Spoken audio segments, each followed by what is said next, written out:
Apa media sosial saat ini yang masih sangat populer? Tentu jawabannya adalah TikTok.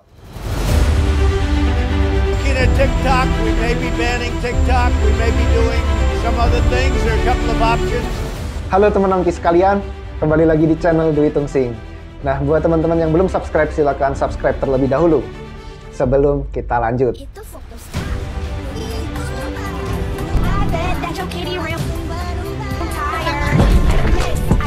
Seperti yang kita tahu ya teman-teman, TikTok ini adalah buatan Cina yang masih sangat populer hingga saat ini dan mungkin bakal populer untuk tahun-tahun seterusnya gitu. Tapi tahu nggak, kalau pengguna TikTok terbesar itu malah bukan dari negara asalnya Cina, melainkan dari Amerika. Nah, di sini kalau kita lihat dari data statistik ya, Amerika ini menempati posisi pertama, yaitu dengan total pengguna sekitar 116,5 juta pengguna aktif. Dan yang kedua itu adalah negara kita, Indonesia, dengan total sekitar 113-an juta pengguna aktif. Anehnya, Cina sendiri yang menciptakan teknologi ini, yang menciptakan platform media sosial ini, malah kalau kita lihat di data statistik, itu nggak ada loh, di urutan 7 besar itu nggak ada Cina. Kalau kita lihat nih ya, dari Google Trends, TikTok ini bisa mengungguli Instagram dan YouTube hanya dalam 5 tahun terakhir. Padahal baru rilis itu pada tahun 2016. Terus, awal kemunculannya, TikTok ini menjadi primadona bagi para konten kreator. Banyak konten kreator bermunculan di situ, seniman-seniman bermunculan. Dari yang mulai membuat sebuah hiburan. Baby, masih berapa jauh lagi nih? Aku udah gak kuat. Gawat sih, ilusi kali ini bisa bikin kecelakaan loh.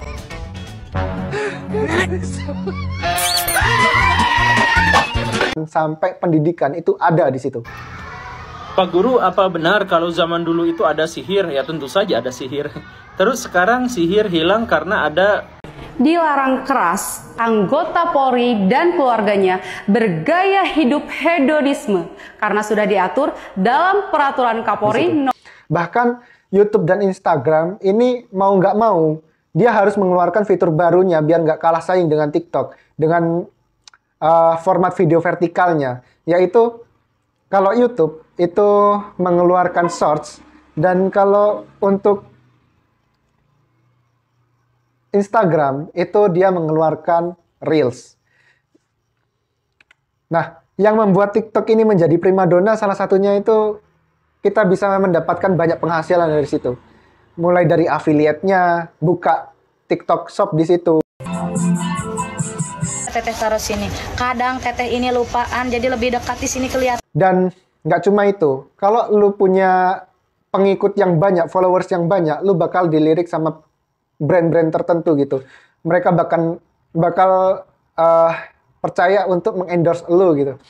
Dan gini, saat ini, TikTok ini mulai meresahkan. UMKM mulai resah dengan adanya isu-isu tentang TikTok ini. Kenapa? Jawabannya adalah ketika banyak toko offline ini mulai kalah saing. Mereka banyak yang tutup karena beralih ke e-commerce gitu. Dan salah satunya TikTok Shop. Bagi mereka yang nggak siap, ini dengan perubahan ini gitu, maka besar kemungkinannya mereka itu bakal ditinggalkan para pembelinya. Contohnya itu di Tanah Abang, di Bandar Lampung juga ada. Banyak lah. Walaupun sudah beralih nih, mereka beralih ke e-commerce. Pun, para pelaku UMKM ini masih ada tantangan lagi gitu. Mereka saling bersaing satu sama lain dari penjuru negeri gitu, seluruh penjuru negeri. Bahkan, yang mirisnya lagi itu ketika kompetitornya ini adalah produsennya. Produsen sang eceran. Ini menjadi problematika di situ. Karena otomatis mereka bakal bisa jual lebih murah daripada yang eceran. Pihak kedua dan pihak ketiga. Ditambah lagi, ada rencana proyek TikTok yang menjadi kekhawatiran bersama. Yaitu Project S TikTok. Ini bahkan salah satu Menteri Koperasi dan UKM, Teten Mas Duki, ini juga menanggapi serius hal tersebut gitu. Menteri Koperasi dan Usaha Kecil Menengah Teten Mas Duki menilai Project S TikTok bisa mengancam UMKM lokal. Koperasi dan UKM Teten Mas Duki menyinggung soal hadirnya Project S TikTok Shop. Nah, kenapa Project S ini dianggap begitu sesuatu hal yang sangat merugikan bagi jutaan UMKM Indonesia? Karena jadi gini, TikTok itu kan punya data produk yang dijual di Indonesia. Apa aja produk UMKM yang dijual di Indonesia dan mana aja yang lagi viral itu terekam di sistemnya TikTok. Nah, dengan pengetahuan ini kemudian mereka bakal membuat produk sejenis. Buat produk sejenisnya mending kalau di Indonesia. Mereka buatnya di Cina dan kemudian dijual lagi di Indonesia dengan harga yang lebih murah. Nah, ini kan menjadi problem gitu.